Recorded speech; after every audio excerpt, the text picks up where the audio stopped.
The history of what is today the Philippines started with the arrival of its first humans. It is believed they used rafts or boats around 60,000 years ago, with groups of diverse people settling in the archipelago. Some of these groups started to develop and expand into bigger settlements, and in the next thousands of years, they evolved into what some scholars believe to be considered early states. Austronesians and afterwards speakers of the Malayo-Polynesian languages began to arrive in successive waves beginning about 4000 BC.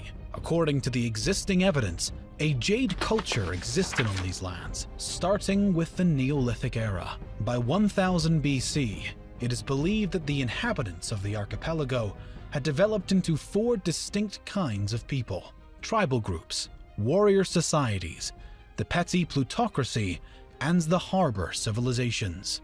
Also important to note is the fact that the metallurgy reached the archipelago due to trade with India.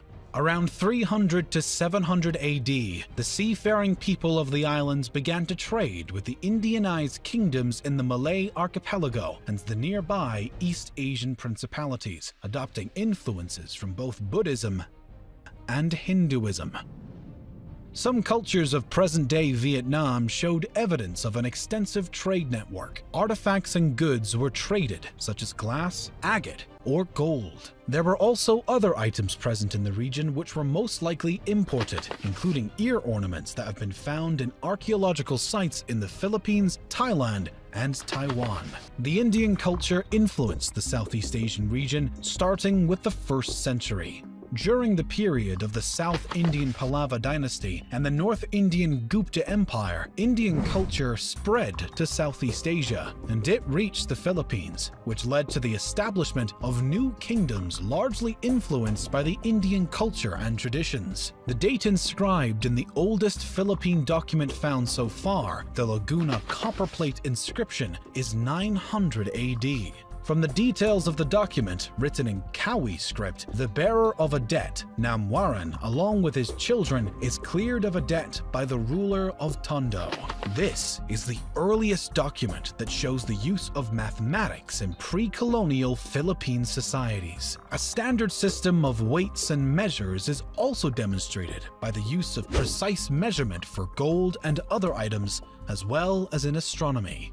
From the various Sanskrit terms and titles seen in the document, the culture and society of the Manila Bay were that of Hindu Old Malay amalgamation, similar to the cultures of Java, Peninsular Malaysia, and Sumatra at the time. In the years leading up to 1000, there were already several maritime societies existing in the islands, but there was no unifying political state encompassing the entire Philippine archipelago. Instead, the region was divided into numerous semi-autonomous city-states under the rule of the plutocracy, while a number of states existed alongside the highland societies. These smaller structures alternated between being part of or being influenced by larger Asian empires like Maya Pahit. Around 1225, the nation of Mai, a Buddhist pre-Hispanic Philippine island state centered in Mindoro, flourished, attracting traders and shipping from the kingdom of Ryukyu to the Empire of Japan. Chao Jakua, a customs inspector in Fujian province, China, wrote the description of the barbarous peoples, describing trade with this pre-colonial state. Its people were noted for their honesty in trade. Much of what is now Indonesia was ruled by the Hindu Maya Pahit Empire. During the 1300s, this empire ruled over Luzon Island and the Sulu archipelago. As more and more influence was on these islands, skirmishes and battles also existed. Some local tribes were waging incessant guerrilla warfare against them. Eventually, the kingdoms of Luzon regained independence from Maya Pahit after the Battle of Manila 1365. Sulu also re-established independence, and in vengeance, assaulted the Maya Pahit province of Brunei before a fleet from the capital drove them out. The start of the Islamic era in Indonesia set the collapse of the Maya Pahites as its provinces eventually seceded and became independent sultanates.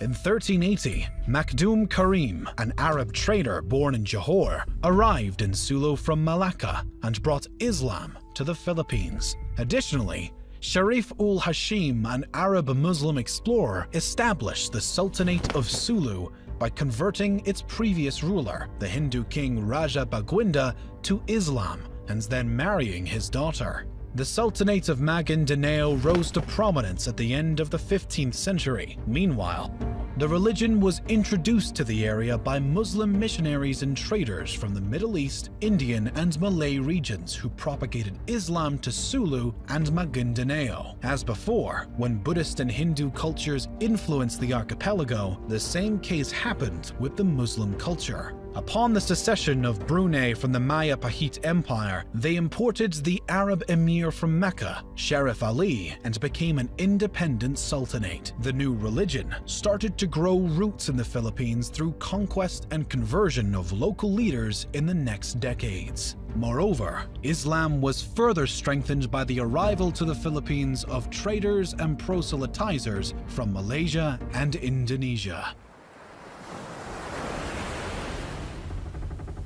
In 1521, the Spanish reached the archipelago through the expedition around the world led by Portuguese-born Spanish explorer Ferdinand Magellan. Claiming the islands he saw for the Spanish Empire, he established friendly relations with some of the local leaders and converted some of them to Roman Catholicism. Because the Philippines are a large archipelago, the Spaniards started to explore many islands. However, the explorer Ferdinand Magellan was killed during the Battle of Mactan against the local ruler Lapu-Lapu. Over the next several decades, other Spanish expeditions were dispatched to the islands. In 1543, an expedition was led to the islands, naming them Philippines, in honor of Philip of Austria, who became Philip II of Spain on January 16, 1556. The name was then extended to the entire archipelago later on in the Spanish era. European colonization began in earnest when Spanish explorer Miguel López de Legazpi arrived from Mexico in 1565 and formed the first European settlements in Cebu. Through diplomatic and military annexation of some lands, incorporating local states including the Kingdom of Tondo, the Spaniards established Manila as the capital of the Spanish East Indies. In 1578, the Castilian War erupted between the Christian Spaniards and Muslim Bruneians over control of the Philippine archipelago. The Christian troops were so diverse due to generally being made up of people under the Spanish rule, including Native Americans,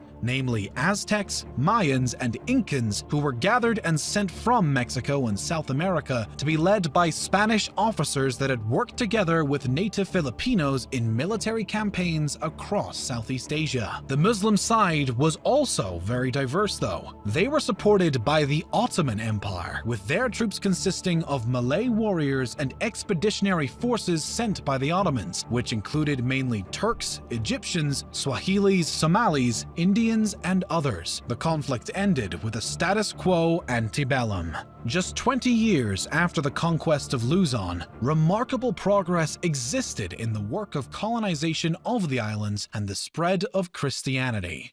A cathedral was built in the city of Manila with an episcopal palace. Other monasteries and churches were built across islands, and more people started to convert to Christianity. Furthermore, Spanish and Mexican families settled in the new lands, creating stronger communities. Much of the archipelago came under Spanish rule, creating the first unified political structure known as the Philippines. Spanish colonial rule saw the introduction of Christianity, the code of law, and the oldest modern university in Asia. The Philippines was ruled by the Mexico-based Viceroyalty of New Spain, and after, the colony was directly governed by Spain. Many of the local people revolted in the next centuries due to some abuses made by the Spanish authorities. Their rule ended after the American-Spanish War at the end of the 19th century in 1898. The Philippines became a territory of the United States. The United States then established the insular government to rule the Philippines. In 1907,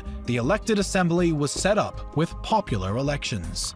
The US promised independence in the Jones Act to the country, and the Philippine Commonwealth was established in 1935 as a 10-year interim step period to full independence. But before gaining total freedom, in 1942, during World War II, the Philippines was occupied by Japanese forces. By 1945, the US liberated the Philippines, and the Treaty of Manila in 1946 established an independent Philippine Republic. The period of their independence was marked by internal skirmishes and a smaller period of dictatorship, but also huge progress and development, with Manuel Roxas becoming the first president of the Independent Republic of the Philippines. The United States seceded its sovereignty over the Philippines on July 4, 1946, as scheduled. However, the Philippine economy remained highly dependent on United States markets. Roxas died suddenly of a heart attack in April 1948, and the Vice President Elpidio Quirino ruled the country until 1953. Some communist partisans existed in the islands, but were defeated in the 50s. Additionally, an important event happened in the middle of the 1960s. Ferdinand Marcos took power in 1965 and ruled until 1986. This era included the final years of the Third Republic from 1965 to 1972, and the Philippines under martial law 1972 to 1981. His reign was marked by dictatorship and instability. In 1986, Ferdinand Marcos was removed from power and replaced by Maria Corazon Aquino. Up to the present day, 5 other presidents ruled the Philippines.